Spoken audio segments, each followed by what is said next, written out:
few weeks ago, I made a tutorial on this automatic cow farm behind me, and at the end of the video, I asked you guys to try and build it and also try and break it. Well, I broke it, but I also fixed it, and I think I made it a lot more reliable, so let's head into the tutorial world and I'll show you how to build it. This is what we're going to be building today. This design is a little bit more compact and a little less confusing to build than the previous one.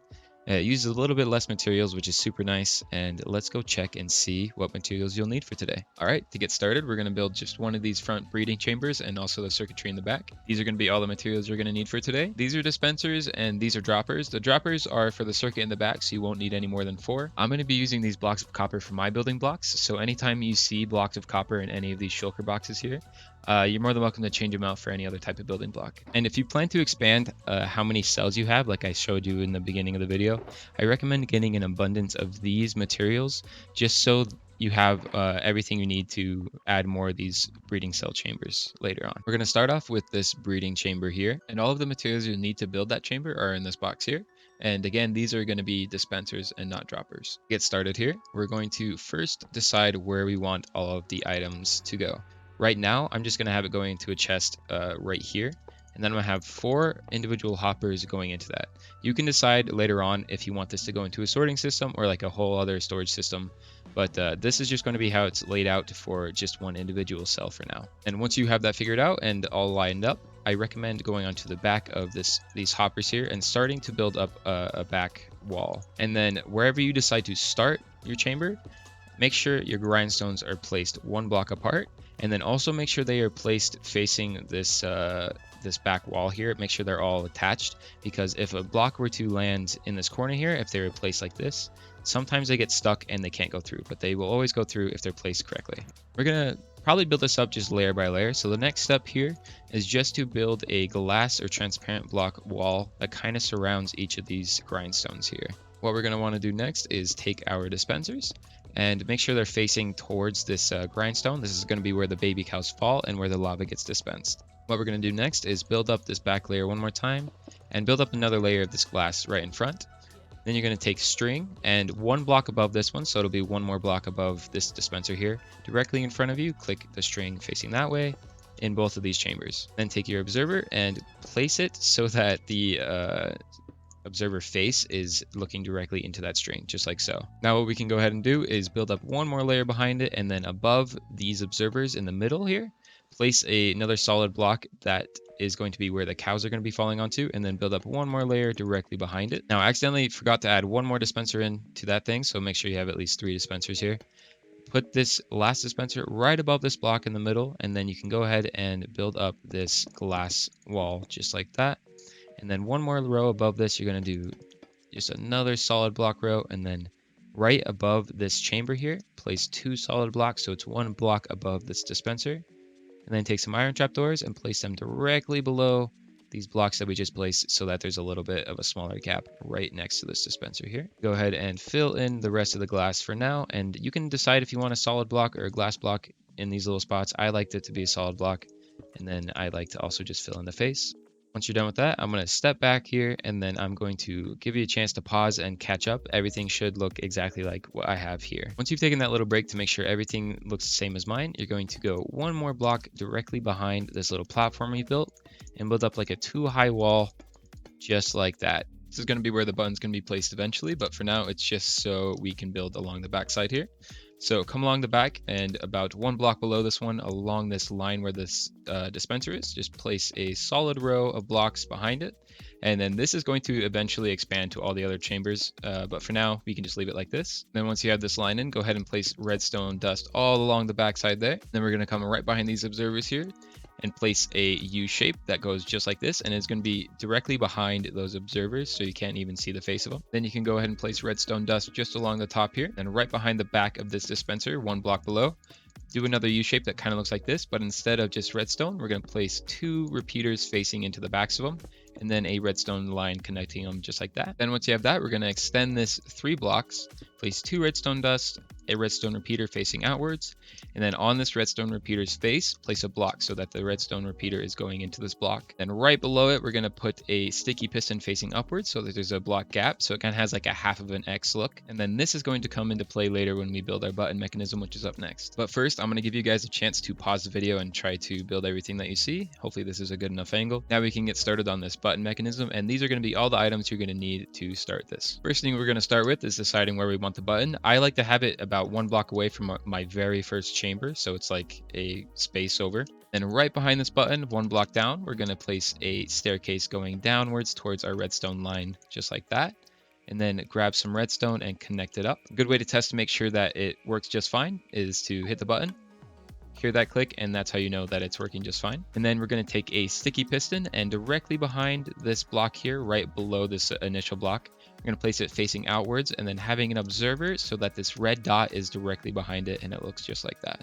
Then about 1 block away, just like this, you're going to have a gap and then a sticky piston facing downwards with a redstone block just underneath of it, just like that. The next step here is to build out just 1 block like this so that when this piston is extended, this redstone block will be right above this block here. Then you can go ahead and build out somewhat of an L shape, kind of like a Tetris piece, just like this. Then take a target block and place it 1 block diagonal to this. Take a redstone torch, place it on this side here, place a piece of redstone here and here.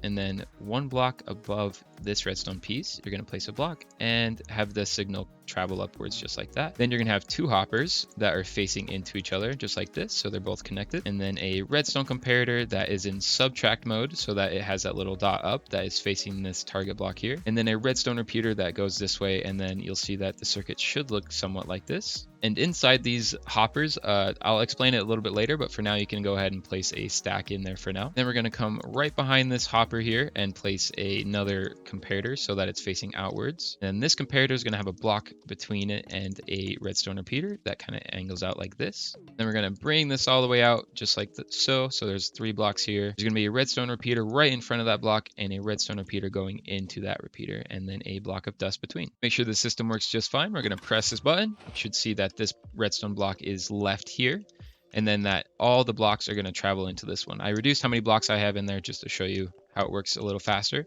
We should see that this repeater is in locking mode so that no signal can pass through it while this block is down. Then if we go ahead and click this button again, we should see that this piston retracts this redstone block so that it's no longer up, and we should see that the items are starting to flow back into here. But for a while, this is still going to be locked until it runs out of signal in this hopper here, which should be any second now, just like that. And now a signal can pass through here. Now that we got this part built, we're going to come up to this repeater that is behind this block, hit it twice so that there's a couple seconds delay between each time this string gets activated. That would be a good time to pause the video and make sure that everything looks the same on my screen as it does in your build. Now we can get started on this flop clock area, and this part tends to get a little complicated, so I'll try to give you as many pausing breaks as I can to make sure everything looks the same as mine. These are going to be all the items you're going to need for this section, and then we can get started. Once you've gathered all those items, you're going to build up 4 blocks in front of this repeater here, place 2 redstone dust, a redstone repeater, another redstone dust, and then we're going to start building a staircase downwards that kind of looks somewhat like this. Then go ahead and connect your dust all the way to this point until you get here and place a repeater. Once you have your line looking like this, you're going to go ahead and start on your T flip-flop. So the first step is to put a dropper facing upwards, dropper facing towards you, and then a dropper facing into this block that's pointing upwards, and then a hopper that is directly on top of this one, just like so. To finish up the T flip-flop, place a single item right in this front dispenser here. Now we're going to get started on the hopper timer, and this is going to be a comparator that is facing outwards, and this should be activated as long as you have that block in there.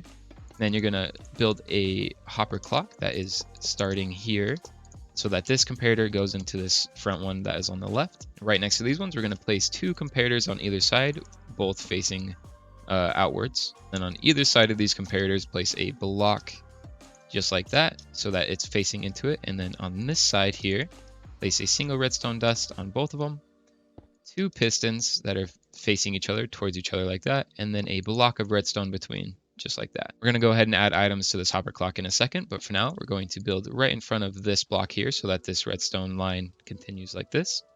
Have a dropper facing upwards directly into a hopper, then have a single item placed inside just like that. 1 block above this dropper here, you're going to start building out a line. This is going to have a comparator facing outwards like that. with a observer looking into this comparator just like that. So the redstone output comes out the back. You're gonna have a block covering up that redstone signal and then have a redstone repeater bouncing off of it.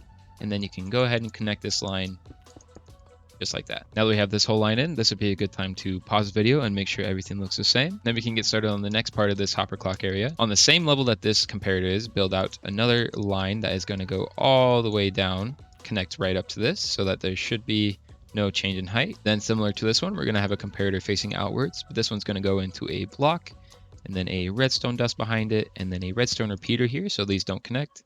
And then another 2 redstone dust, 1 more repeater so that this line can't travel backwards.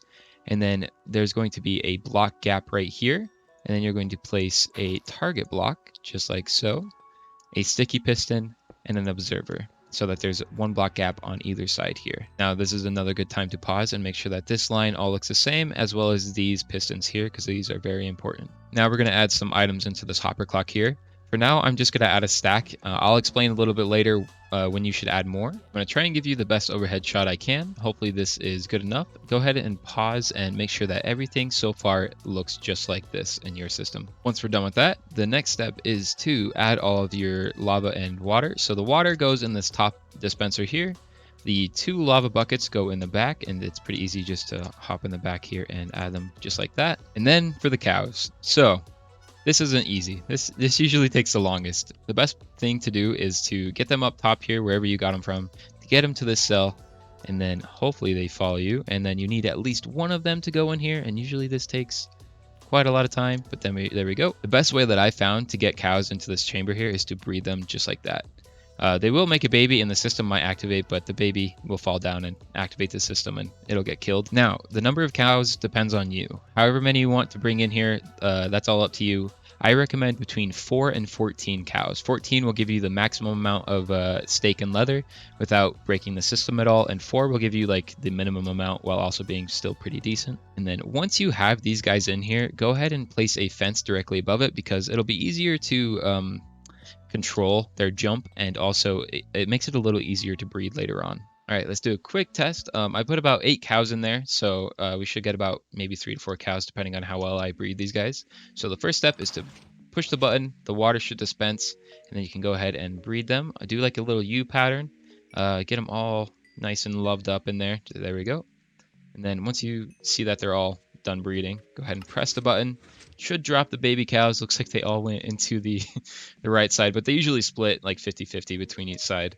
And then you saw that they fell, which should have activated the system, but because of this little circuit here, it locked this up so that no signal could pass through, which is what we want. The more cells that you have here, the longer you want this circuit to go, because it takes a little bit of time for you to breed, and that means the babies will all fall at different times. And they sometimes will jump, so the longer you have this going, the better chances of the signal not activating. So in my survival world, I have about 3 stacks in each, but if you want to be extra safe, you can honestly put like a full hopper in here, and there should be about no signal coming through like at all. And then when it comes down to the timing for this item hopper here, I have about 2 stacks or a stack and a half because I only have 8 cells. The more cells you have, the longer you want this timer to be, because it takes a different amount of time for each of these cows to grow up. And what this is doing is once those baby cows grow up, it sends a signal, a single signal, and then it activates the system. And this hopper clock is what is determining when this lava gets dispensed. And that's how these baby cows die and all the steak gets put into that chest there. To simulate how this is going to work, we're going to have one of these baby cows grow up. They should all grow up around the same time, but I want to show you that once he grows up, you heard the system activate. This hopper clock is going. I'm going to remove these just for now. This will run out of items. It'll activate this whole system, and you can notice that this piston is down, which means no matter what, there should be absolutely no signal that can pass through here and reset this clock. Almost out of items there, so it will push that redstone piece back. This will activate. It'll send a 2-tick pulse. Just like that, it'll activate it just long enough so that these cows will burn without staying alive, and then all the steak should go all the way in here. Now that's pretty much it for the cow farm. If you want to click off the video now, go ahead, but I'm going to show you how to expand it real quick. So you're going to want to have these cow cells about 1 block apart. Don't forget that dispenser back there, and then everything should line up just like this. Remember that this should be solid between each of these grindstones, and each cell should have its own little drop chamber. To expand the redstone on the back, All you have to do is add a line that goes all the way down for however many cells you have, and have these redstone repeaters have this block here, so it's not on the dispenser, so the dispensers actually activate. And then for the observer redstone line, you're going to want to have a repeater between this little gap here, and then keep this pattern going of having like a gap between, just so each of these observers gets activated. And to make sure all the dispensers are lined up, if you plan to expand, have the same pattern as the top observer one continue on the bottom, and then have a redstone repeater going to each of these dispensers here. And then if you do plan to expand outwards and need more signal length, you're going to want to make sure that the repeater is between this little gap here, just like above, just facing the opposite direction so that this signal can reach all of the dispensers in your line. And that's how to build the automatic cow farm. I have about 8 cells of cows behind me with 4 cows each, and I get about a stack each time I breed them. So if you have about 14, I did the math, it's roughly about 380 steak per hour, which is insane, especially if you are lazy like me and don't like to wait for your food. So that's pretty awesome. Just like last time, let me know if you guys find any bugs with this design if you do decide to build it, and let me know if you had trouble understanding some parts, and I'll do my best to explain them in the comments. But I think that's pretty much it. Thank you guys for watching, and I'll see you next time.